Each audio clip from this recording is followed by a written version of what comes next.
You're listening to BYU-Idaho Radio. I'm Nathan Lenahan, and today I'm joined by Emily Sellers. She's the Executive Director of Bridle Up Hope, Idaho Falls.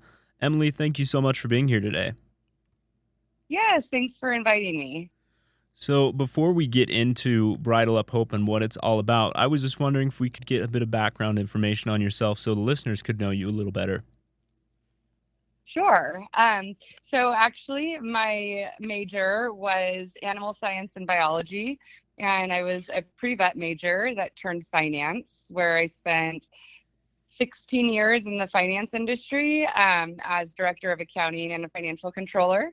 And then I moved over to executive director for Champ's Heart and Bridle Up Hope. So it's good that you got to get something that involves, I guess, all of your passions and the things that you like to do with animal and, finance and all those things. Correct. Yes, it did. It took a turn. I was thinking I was going to, be a veterinarian, and that turned finance, but all worlds kind of intertwined together in my industry. So it worked out. Right. And so could you tell us a bit about Bridle Up Hope and what it is? Sure.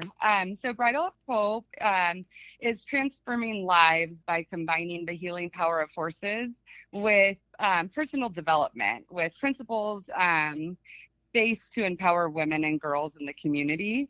And so Bridle Up Hope was designed, it's a pretty unique equine-assisted learning, which is the EAL, and it helps participants build confidence, resilience, and self-worth in a safe, supportive environment through hands-on interaction with horses. So through studies, it's proven that people that do any type of studying around equine are retaining at an 87% rate.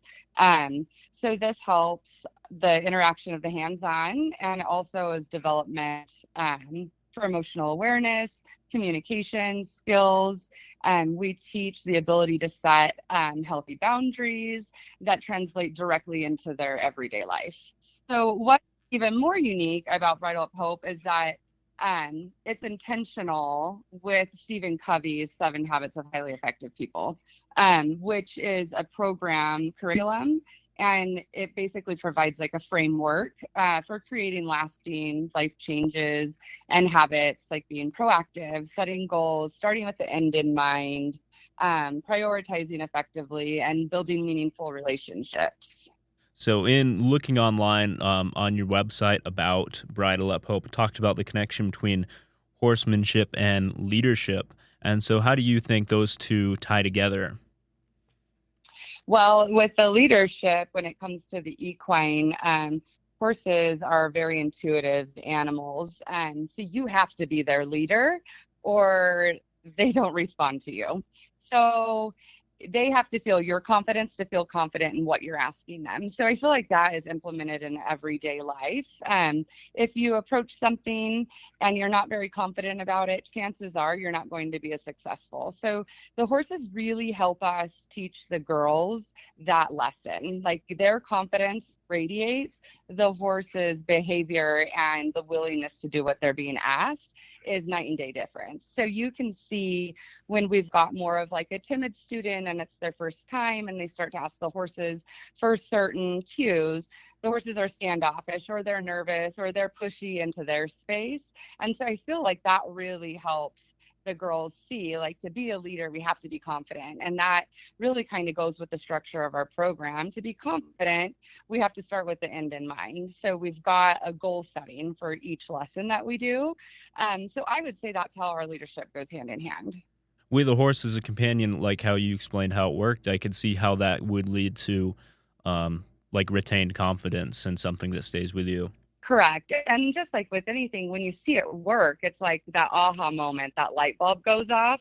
And it's like, okay, I see. Like to be a good leader, I have to be confident and I have to communicate clearly. That's another hurdle with horses is you have to communicate differently with each horse, just like you communicate differently with people. Not everybody accepts or retains things the same way. The Idaho Falls location of Bridle Up Hope, you guys recently had your grand opening. And so could you tell us about how that went? We did. We had our grand opening last week. It was excellent. We had a great turnout from the public. We had people involved in our community that were out there. We had the chamber, multiple different organizations came out to support us. And what we did is we did a mock lesson. I feel like that's the easiest way to explain how the 7 highly effective habits go with the equestrian side of it. So we started with being proactive and the circle of influence. And so we had one of our instructors out there. And so we talked about the habit, and then we had the instructor put it in play by play. And then we invited the public and the community to come out and to actually demonstrate what our instructor was teaching. So I feel like that really does help everybody understand like the principle and how it goes hand in hand. I know when I had first read about Bridle Up Hope, I wasn't quite sure what to expect. I didn't understand how we took the classroom setting to the arena. So I think that really helps people see how we implement the structure of the lessons. And with this grand opening, how was the community reception to it? It was great. To be honest, our inboxes are flooded with how do we do service work and how do I donate for scholarships for a woman or for a girl. We had the University of Idaho reached out to see what we could do with their students. We had the University of Bozeman, their equine facility, reach out, wanting more information on how to bring this structure to their equine facility. So I feel like it's very needed in, well, everywhere. But really in Eastern Idaho, we had a huge amount of interest and wanting to learn more about the program. And the neat thing is that we do have the 7 habits of highly effective people implemented in schools all around the United States and even worldwide. Middle schools are now teaching it, and that's part of their daily curriculum as well. And how many other locations in Idaho does Bridle Up Hope have? We have one other location in Idaho, and that's in our sister town in Pocatello. We've just opened our 3rd in Utah, and we've got a facility in Hungary. We've got one in Ukraine. We just opened one in Colorado. So we are on our 15th location. Wow. And so how did it jump from, because it started in Utah, right? Yes. So how did it jump So it's from being in Utah just to world, different countries worldwide? So the Coveys, who are the founders, they lost their daughter due to depression. And Mrs. Covey decided if we can save one girl, we can save a generation. They wanted the horseshoe with the 7 nails in it to be one for each habit. They implemented the habit, and they were just trying to decide how can we make this powerful and how can we reach women and girls to build confidence, resilience, and hope.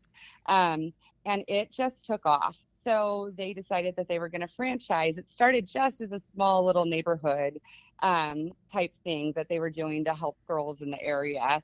And it just, they went from 4 girls to 20 girls to hundreds of girls. And now we have thousands that have graduated from our program. And so it sounds like it will continue to expand as, I guess, as time goes on, it'll just keep on growing then. Yes. So right now we now have a global team that's set up and looking for locations. And, the only stipulation is about a 60-mile radius to not have too many locations where it would be, we would be flooding that area. Mm-hmm. So right now with 60 miles, we're set to have new locations. So each location is founded and has an executive director separate from headquarters. So headquarters is in Alpine, Utah.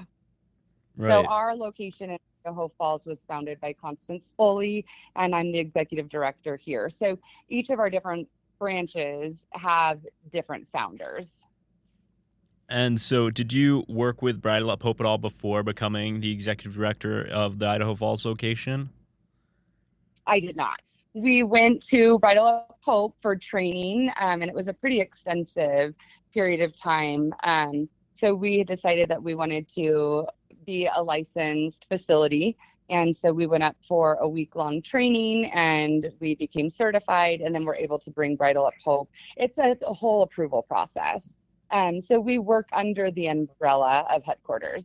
And so I guess with this location starting up in Idaho Falls, what change do you hope to see? Well, I hope to see that we're inviting women and families to our community to learn more program. I'm hoping we can extend our reach to help more. I believe that everybody knows at least one woman or one girl that could benefit from our program.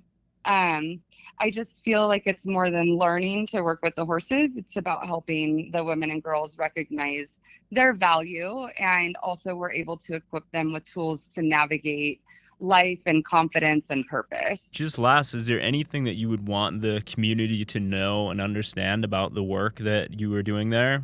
I think we would just want the community to know that Bridle Up Hope is more than just learning to work with the horses. It's about helping women and girls recognize their value and equipping them with tools to navigate life with confidence and purpose. And I feel like we do so by combining the equine experience with the 7 habits. And I just feel like they do leave our facility feeling renewed. They have like a new sense of identity, and practical habits that they can apply in their daily life. And we just recently had our first advancement with our students last week, and their confidence just radiates from them.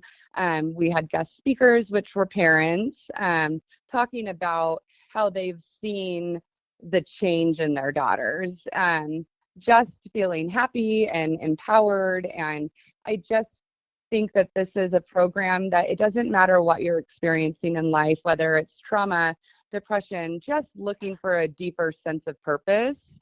I just think this program, we can tailor it to whatever our student is looking to gain from. Well, Emily, thank you so much for coming on and sharing all this with us. Yes, absolutely. And we are open to barn tours, and I'm happy to meet with anybody that's interested in the program. We can give them kind of a tutorial and a mock lesson. And yeah, thanks for inviting us.